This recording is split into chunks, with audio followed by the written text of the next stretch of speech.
સલાબતપુરા પોલીસે 3 મહિના અગાઉ લાખો રૂપિયાના એમડી ડ્રગ્સ સાથે એકને ઝડપી પાડ્યા બાદ તેના પુત્રને પણ ઝડપી પાડ્યો હોય.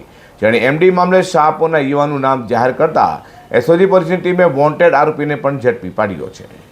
સુરત પોલીસ કમિશનર અનુપમસિંહ ગેહલોત દ્વારા શહેરમાંથી નાર્કોટિક્સની બદીને સંપૂર્ણ નેસ્ત નાબૂદ કરવાનું ડ્રગ્સ ઇન સુરત સિટી અભિયાન ચલાવી રહ્યું છે.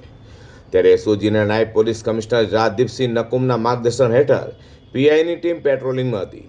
તે સમયે બાતમીના આધારે એએસઆઈ જલુભાઈ મગનભાઈ તથા અનામ હેડ કોન્સ્ટેબલ રામજીભાઈ મોહનભાઈએ બાતમીના આધારે લાલગેટ પટની હોલ પાસેથી સલાબતપુરા પોલીસ પથકમાં નોંધાયેલા એમડી ડ્રગ્સના ગુનામાં છેલ્લા ત્રણ મહિનાથી નાસ્તા ફરતા અરબાઝ ઇસ્માઇલ શેખને ઝડપી પાડ્યો હતો અને તેનો કબજો સલાબતપુરા પોલીસને સોંપવાની તજવીજ હાથ ધરી હતી.